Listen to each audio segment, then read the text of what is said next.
All right, what's going on? Welcome to the channel. Guys, we have to have a serious conversation around the clickbait business credit hack content that's out there. How do I know this? Well, I know this because you guys have been asking me to do this type of video in regards to, hey, what's real, what's not? Can you shed a little bit more light on this? So again, the angle that I'm going to give you in this video is from not the hundreds, the thousands of files on the whether it's corporate structuring, personal credit reports, business credit reports. At this point, that I've seen that if I die today, I will die satisfied of how many of these reports I've actually seen my eyes on. So this again isn't in theory. This is exactly what we deal with day in, day out. And so where does this all stem from? We have to go to the root of it all. Now, I've been guilty of this whenever I'm trying to learn something, right? I hit up IG, I go on TikTok, I go on YouTube. And so the majority of this, if not 99.99999%, because I don't see any commercials on TV about this, is coming from social media. Now, many of you, again, have been sending me different videos regarding business credit hacks or, loopholes that's going to help you go from 0 to 100K. That seems to be the number. Not sure why. Maybe it's all the ads. 100K, I tend to see 250. I've seen $1 million. And so the way that it's painted, it's almost portrayed as there's no work needed, right? You can be a complete newbie, or you maybe don't even operate a real business and you can get access to these credit lines. And so again, the majority of this is being fed by social media influencers, and that put online gurus, right? Maybe you have one in your mind that you're thinking of. And this isn't, by the way, a shot at any particular creator. This is, I'm talking about the landscape as a whole. And so this is, again, maybe a YouTuber or a TikToker that's been recommending, again, a loophole, a trick, a strategy. And maybe this looks familiar to you. EIN only business credit. Very sexy, right? EIN only business credit. New business getting a ton of credit approvals. We've probably seen that. You can have bad credit. Love this one. You can have bad credit. And by bad credit, I want to put an actual label behind it. Anything under a 650 in this current climate is what I would consider, based off of what we're seeing with what the banks are approving and what they're denying. Anything under a 650 is considered bad credit. And so again, with this, you can have bad credit and get up to $1 million in funding. So the truth, really the truth behind all of this, is that the boring basic fundamentals, I know this may not get a lot of likes, I know it may not get a lot of shares, but it is for those of us who are running legitimate businesses. The truth behind this is that the boring fundamentals is what's actually going to get you the best results. And that's happening on the personal side and on the business side. And so I have a couple of metrics here, or really a couple key thoughts that I really want you to take home from this video. Again, it's not the sexy stuff that people want to talk about. It's not the sexy stuff that people want to be entertained by. But if you're running a legit business, you can find your entertainment elsewhere. Like, I don't necessarily run a business so that I can be entertained, right? We end up making a substantial lump sum of money from our business that we can then go out and fund our dream life. Go out, rent some jet skis, go out, take your family to Disney, go out, take your family to Japan, like whatever it is whatever it is that kind of floats your boat. If you plan on going on a cruise, no pun intended, then by all means, that's where you want to have your fun. But don't consume content just for the purpose of being entertained. You want to consume content for the purpose of changing your behavior.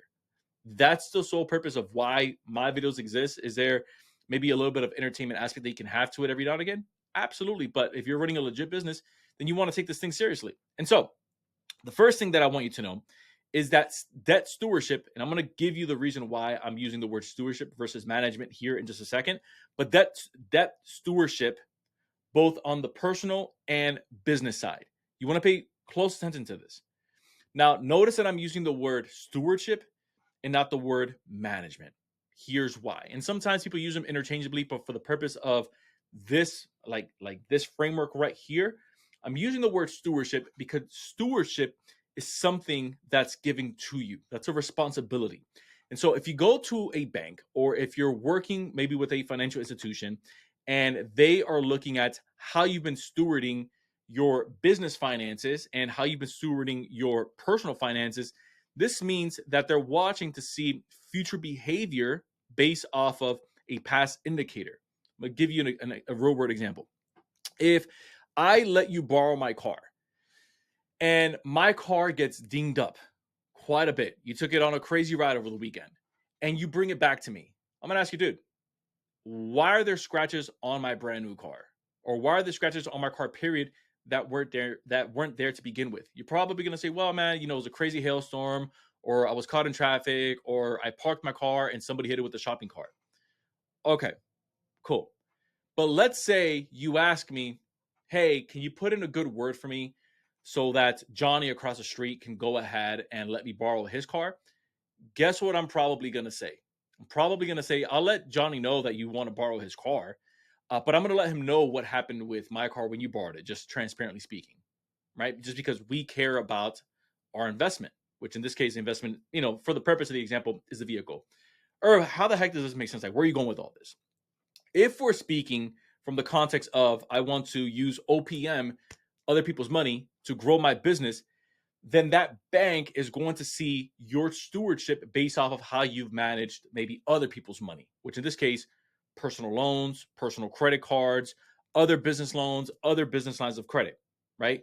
And so when they go to ask, which in this case, it's pulling a credit report, they're going to say, oh, wait a minute, John, hey, Johnny, I know, and insert bank name, Johnny Bank, they want to borrow 50K, but based off the credit report, they actually haven't paid back so and so, or they actually were late on paying back this bank, or they're actually carrying more debt than what, let's say, the business allots for, which in this case, that's when you start including things like income statements, P&Ls, profit and loss, like the whole 9 yard, right? So you can kind of see where I'm going with this, of why the stewardship aspect is so important, because even though you're going to be using the business to capture credit or to gain credit access, they're still going to look at you as the owner, you as the business owner, and your behaviors, which brings me into our second point here. Again, the basic boring fundamentals that you may not want to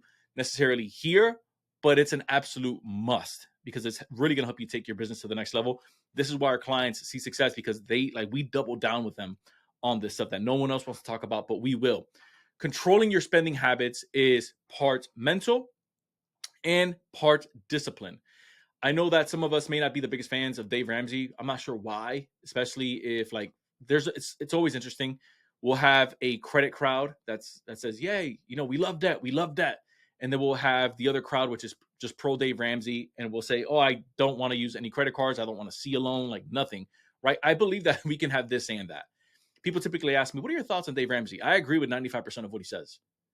And there's one thing that he says in one of his books that I agree with wholeheartedly. And that's, some people spend to fill an empty void. And I'm paraphrasing what he says. Some people spend money to fill an empty void.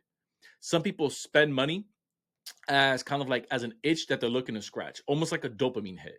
And so the way that this relates in credit cards is, when you use a credit card, let's say you have a $5,000 purchase that you make, you better be able to justify it. But what ends up happening is that people make a $5,000 purchase and they don't physically see that money leave their hand. Again, I'm paraphrasing what he says in the book. So what he would recommend was, hey, let's say if you're going to spend $1,000 in a weekend for whatever it is, take the $1,000 with you and start paying it in bills. And you'll start to realize, do I actually kind of need to buy this thing, or can I maybe just hold on to it a little bit more? Do I actually need that shirt? Do I actually need to go out to this restaurant? Can I maybe just go to, Chipotle instead of going to this maybe 5-star restaurant? And then so you start thinking about the psychology of money and how you're spending it totally differently from how you typically would if you were just swiping on a credit card, because it's not, again, costing you anything. You're not seeing a difference when you pay someone and then you get less change back. And all of a sudden you go from having 10 crispy $100 bills to now you got a couple of 20s, you have a couple of wrinkly ones, you have a couple of quarters. You don't want to carry all of that change in your pocket. And so now you start to see, oh, wait a minute, my money's running low. And so it's the same thing here when we're looking at our spending habits being part mental and part discipline. Super important, especially as we're growing our business, and we're actually going after business credit lines, true business credit lines, because there is a psychology behind it of how you want to manage your debt, or in this case, how you want to steward your debts and control your spending habits. Next up, we have properly structured business profiles. I can't stress enough how unsexy and how important that is. That is your business address. That is the industry codes that you're using specific to your industry. None of this, oh, let me use consulting because it is the loophole that everyone's talking about, right? The 541611. You guys know what I'm talking about. Come on, right? Everyone starts using that. And now the banks are saying, wait a minute, you're using a consulting, let's say, type of NAICS code as a bypass to your real industry and what it really is. And what ends up happening is people end up shooting themselves in the foot because everything else about the business says, this is a duck, but I'm saying, no, I'm a lion. And so everything about the business says, hey, I am a construction-based business. Hey, I'm a real estate business, but I'm classified as real estate, even though all of the transactions and even though everything about the business screams construction, screams real estate. Having a properly structured business, doesn't matter what industry you're in, if it's properly structured, even if you feel that it's a high risk, guys, you can still get access to business credit lines. You just have to make sure that your business is dialed in. That's all there is to it, which is, if you've been watching our channel, then you know that's what we talk about primarily. KYN and KYB, this is know your business and know your numbers. Or the other way put, KYN because it's first, know your numbers and know your business. When you know your numbers, if somebody asks you right now, if you go to maybe a bank and the banker there asks, hey, what is cost of goods sold? You know your numbers? Bang, you're able to rip that. If they say, hey, how much does it cost you to acquire a customer? Right? Okay, cost of acquisition. Bam, you know exactly what it is. It's $300. Okay, how much are you making off that customer? I'm making $2,000. Okay, great. So we're in a profit, at least on the front end, right? Knowing your business is knowing the overall infrastructure of how your business actually operates. So do you have employees or are they contractors?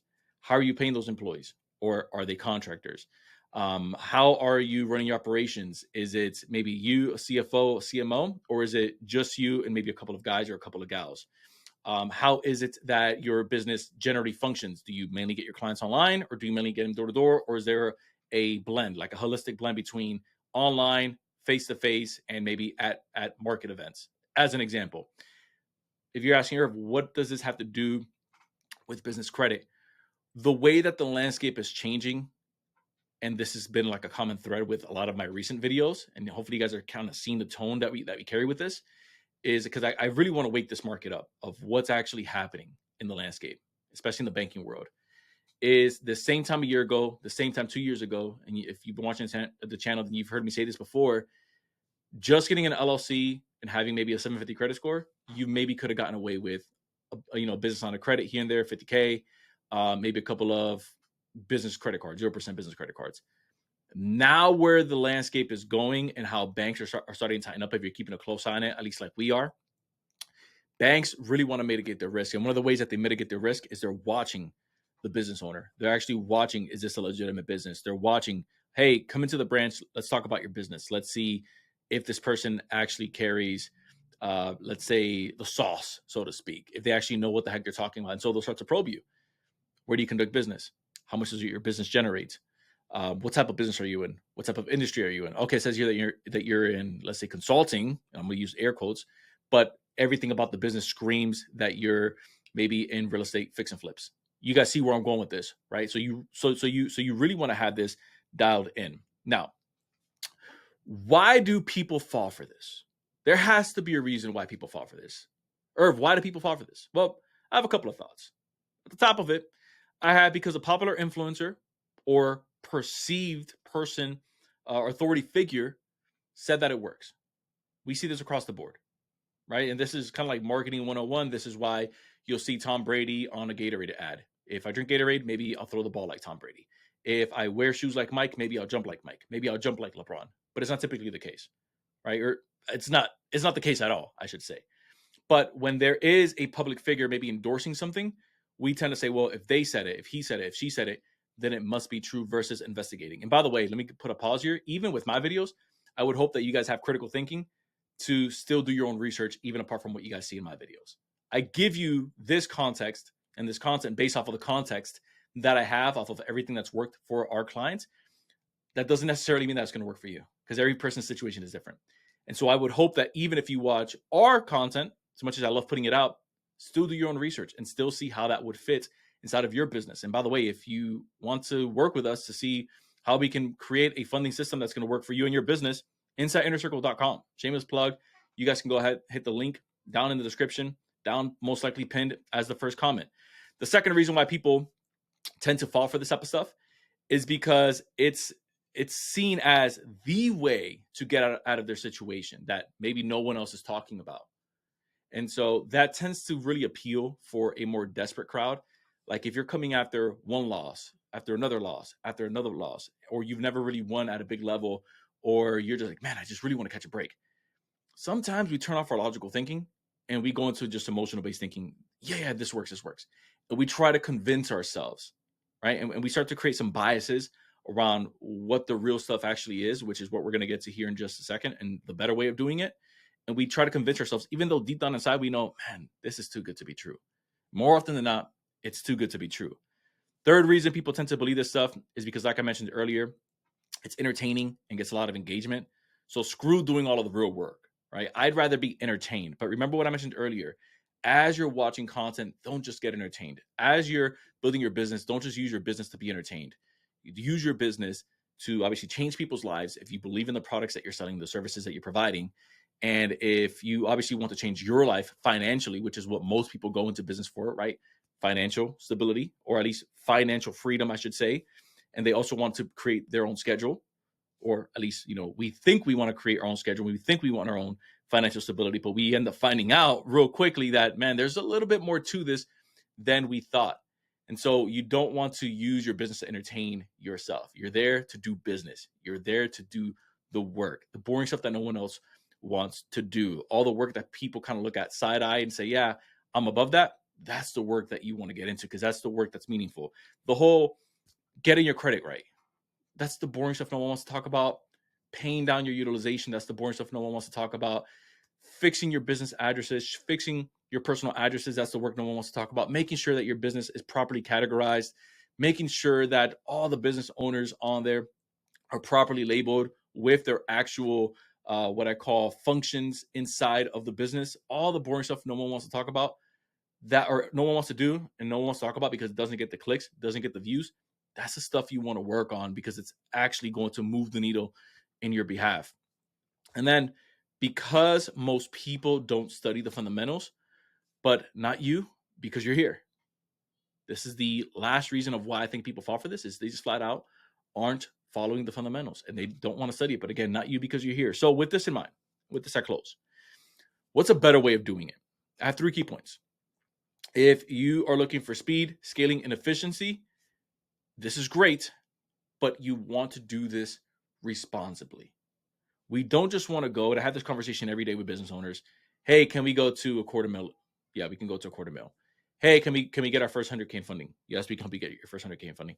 Hey, can we get to $500,000 in funding to fund a project, fund a deal, fund a bid? Yes, we can help you get there.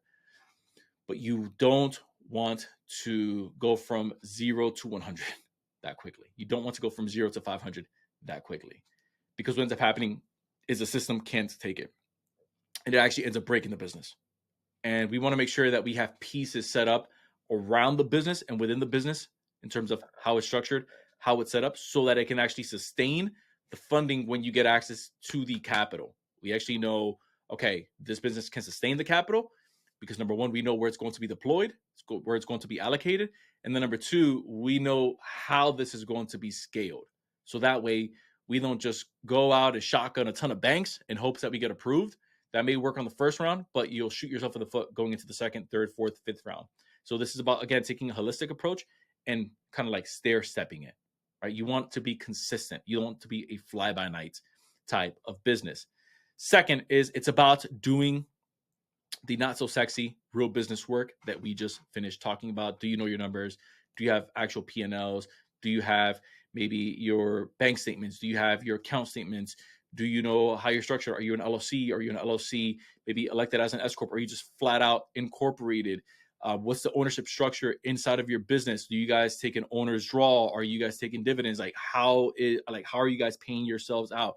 It's all important metrics that we want to know, because this is how banks are going to see us and how they're going to perceive us. And then lastly, this will separate you from the pack and the entrepreneurs just randomly trying a bunch of stuff that they see online. As soon as they see a new catchy video, they're trying that, but they fully haven't mastered how the entire kind of like entrepreneurship game and how the true business credit game works. But in this case, you do know how it works because you're here on this channel and you're doing the work that no one else wants to do, which is learning the boring stuff, getting down to the fundamentals, and seeing holistically how the true business world works versus, hey, let me just try this next best thing and pray to God that it solves all of my problems. But we know that it doesn't always work that way.